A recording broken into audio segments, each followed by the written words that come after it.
साथियों, आज मैं आप लोगों को रेलवे ग्रुप डी का मेडिकल कैसे होता है, उसमें क्या क्या चीज़ें चेक की जाएंगी, आप लोगों को कब फिट किया जाएगा, कब अनफिट किया जाएगा, री मेडिकल कब दिया जाता है, इन सभी चीज़ों की जानकारी एक ही वीडियो में आप लोगों को मैं दे देता हूँ।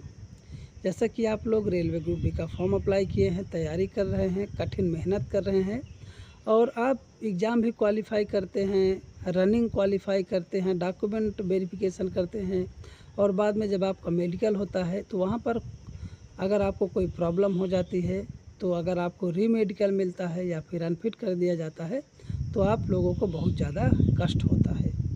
तो आप लोग अभी से ही अपने शरीर की देखभाल करिए, जिससे कि मेडिकल के समय आप लोगों को कोई भी परेशानी ना हो। तो आज मैं आप लोगों को बताऊंगा कि मेडिकल के दौरान आप लोगों को कौन कौन से टेस्ट देने पड़ते हैं और उन टेस्ट में आप लोगों का क्या क्या चेकअप होगा और अनफिट या फिट किस कंडीशन में दिया जा सकता है। तो साथियों, जब आप लोगों का डीवी होगा तो डीवी के समय ही, डॉक्यूमेंट वेरिफिकेशन के समय ही आप लोगों को मेडिकल की डेट बताई जाएगी कि इस तारीख को आप लोगों का मेडिकल होगा, या फिर हो सकता है कि डीवी के बाद आप लोगों को नोटिफिकेशन आए कि किस तारीख का आप लोगों का मेडिकल है। तो जब भी आप लोगों का मेडिकल होगा तो आप लोगों को सूचित किया जाएगा। तो उस तारीख को और उस स्थान पर आप लोगों को जाना होगा जिस तारीख या जिस स्थान पर आपको बुलाया जाएगा। रेलवे खास करके अपने हॉस्पिटल यानी रेलवे हॉस्पिटल में ही मेडिकल लेता है। तो जहाँ भी रेलवे का हॉस्पिटल होगा वहाँ पर आप लोगों का मेडिकल होगा, उस डिवीज़न में, वहाँ पर जाके आप लोगों को मेडिकल देना है।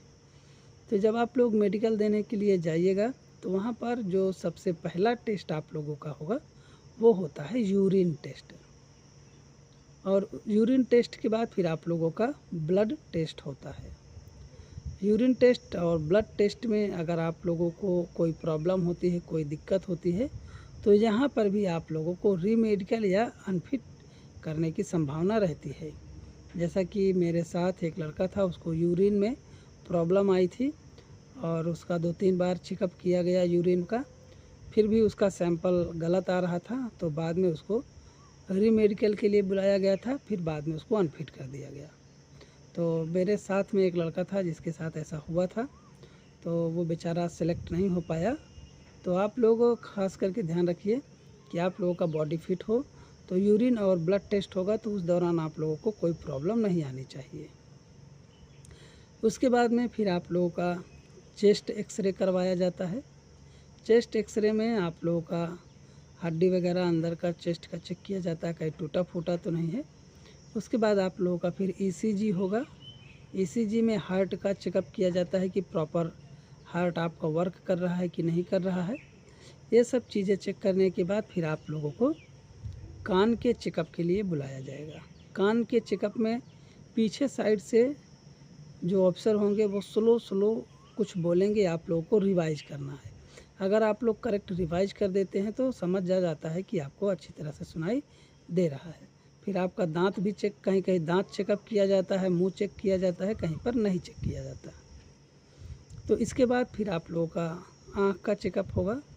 तो आई चेकअप के दौरान आप लोगों को एक बंद कमरे में ले जाया जाएगा और कमरे में पूरी तरह से अंधेरा रहेगा, कहीं पर भी कोई लाइट नहीं जलेगी।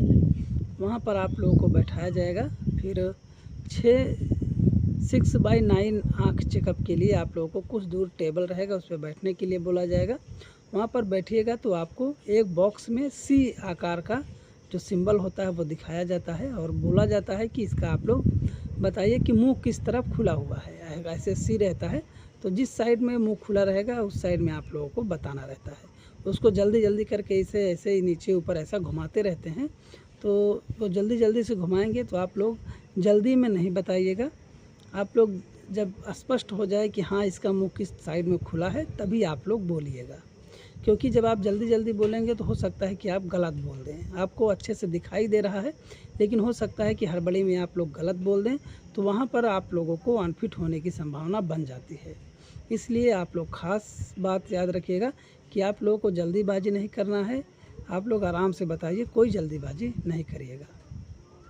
फिर उसके बाद आप लोगों को कलर ब्लाइंडनेस चेक किया जाएगा। तो कलर ब्लाइंडनेस में आप लोगों को एक बुक दी जाएगी पढ़ने के लिए। उस बुक में कुछ नंबर्स होंगे, तो उन नंबर को आपको बताना रहेगा, या फिर उसमें कोई ट्रैक वगैरह रास्ता बना रहेगा तो उस रास्ते को आप लोगों को बताना रहता है। और इसके बाद आप लोगों का फिर नाइट विज़न चेक किया जाएगा। नाइट विज़न में आप लोगों को एक बंद कमरे, अंधेरे कमरे में बैठाया जाएगा। फिर वहाँ पर कुछ लाइटें जलेंगी, उन लाइटों का कलर बताना है और उनकी संख्या बताना है। जैसे कोई रेड जल रही है तो रेड बताना है, ग्रीन है तो ग्रीन बताना है, येलो है तो येलो बताना, वाइट है तो वाइट बताना। जो भी कलर की लाइट आपको दिख रही है वो कलर की लाइट आप लोगों को बताना है। वहाँ पर भी आपको हड़बड़ाना नहीं है। अगर हड़बड़ करते हैं तो फिर वहाँ पर भी आपको रीमेडिकल या अनफिट होने का चांस बनेगा। उसके बाद फिर आप लोगों का नाइट विज़न चेकअप के बाद आप लोगों का फिर कलर विज़न चेकअप किया जाएगा। कलर विज़न में आपकी आँख में 2 कलर के चश्मे पहनाए जाएंगे, एक में रेड रहेगा, एक में ग्रीन। उसको पहना करके फिर आपसे पूछा जाएगा कि कौन कौन से कलर की लाइट आप लोगों के सामने जल रही है। उसमें भी आप लोगों को कलर ही बताना रहेगा। तो इतने टेस्ट अगर आप लोग क्वालिफाई करते हैं तो फिर समझ लीजिए कि आपका आई टेस्ट कंप्लीट हो जाता है। फिर उसके बाद आप लोगों को लेसिक सर्जरी चेकअप करने के लिए बोला जाएगा, तो वहाँ पर आपको लेसिक सर्जरी चेकअप की जाएगी। कहीं आपने लेसिक ऑपरेशन तो नहीं करवाया है, सर्जरी तो नहीं करवाया है, इस तरह से आपका चेकअप किया जाएगा। फिर अंत में जो चेकअप होगा वो होगा पाइल्स और हाइड्रोसील का। पाइल्स का चेकअप में आप लोगों को चेक किया जाएगा कि कहीं आपको पाइल्स तो नहीं है। फिर हाइड्रोसील चेकअप किया जाएगा, कहीं आपको हाइड्रोसील तो नहीं है। अगर आप लोगों को इनमें से कोई प्रॉब्लम है तो अभी से ही आप लोग इलाज करवा लीजिए, उसका ऑपरेशन करवा लीजिए, जिससे कि आप लोगों को उस समय परेशान होने की ज़रूरत ना पड़े। अगर आप लोग ऑपरेशन करवाते हैं तो वहाँ पर कोई भी प्रॉब्लम नहीं होगी। अगर वहाँ पर आप लोगों को पकड़ा जाता है तो फिर हो सकता है कि आपको रीमेडिकल दे दिया जाए, तो इसलिए आप लोगों को वहाँ पर बचना है। तो इस तरह से आप लोगों का पूरा बॉडी चेकअप हो जाएगा। फिर बाद में आपका बीपी चेकअप होगा कि ब्लड प्रेशर कितना है। फिर आप लोगों का बीपी चेकअप हो गया तो उसके बाद आपका हाइट और वेट चेकअप कर लिया जाएगा। हाइट वेट चेक किया जाएगा, उसके अनुसार आप लोगों को वहाँ पर मार्किंग कर दी जाएगी कि अब आप लोग फिट हैं कि नहीं है। तो जितने भी बच्चे फिट रहेंगे उनको फिट बोल दिया जाएगा घर जाने के लिए। जिनको कोई थोड़ी बहुत प्रॉब्लम होगी तो उनको वहाँ पर रोका जाता है। फिर बाद में उनको चेकअप किया जाएगा, जो फिट पाएंगे उनको फिट हो जाएंगे और जो अनफिट रहेंगे उनको अनफिट किया जाएगा, और जिसको रीमेडिकल देने का रहेगा उसको रीमेडिकल दे दिया जाएगा। और आप लोगों को टाइम भी बताया जाएगा कि कब आप लोगों को आना है। अब बात कर लेते हैं कि रीमेडिकल किस में मिलता है। तो जैसा मैंने देखा था उस समय, तो उन चीज़ों को मैं आप लोगों को बताता हूँ कि किन किन चीज़ों में हमारे साथ जो बच्चे थे उनको रीमेडिकल मिला था। कुछ बच्चों को मैंने देखा था रीमेडिकल पाइल्स में दिया गया था, कुछ को हाइड्रोसील में दिया गया था, और कुछ लोगों को आंतरिक प्रॉब्लम होने के कारण उन्हें रीमेडिकल दिया गया था। और अनफिट उस दौरान किया जाएगा जब आपको ऐसी कोई बीमारी हो जो लाइलाज हो, जिसका इलाज नहीं किया जा सकता है। ऐसी बीमारियों में ही आपको अनफिट किया जाएगा। और ऐसा नहीं है कि आप सभी लोगों को अनफिट ही कर दिया जाएगा। बहुत लोग फिट होते हैं, जिनको कोई प्रॉब्लम नहीं है वो फिट हो जाते हैं, और जिनको प्रॉब्लम रहती है वो अनफिट हो जाते हैं। तो इतनी बातों को आप लोगों को ध्यान में रख करके मेडिकल देने जाना है। और अभी से ही आप लोग अपने बॉडी को सेफ़ रखिए, कहीं पर कोई प्रॉब्लम नहीं आने पाए। यदि आप लोगों का हाथ टूट जाता है, पैर टूट जाता है, तो अगर उसमें रॉड वगैरह पड़ती है तब पर भी आप लोगों को रीमेडिकल दे दिया जाएगा। कि वहाँ पर बोला जाता है कि आप लोग रॉड निकलवा करके आइए, या फिर आप लोग इसका ऑपरेशन करवा के ठीक करवाइए। तो इस तरह से आप लोगों को बोला जा सकता है।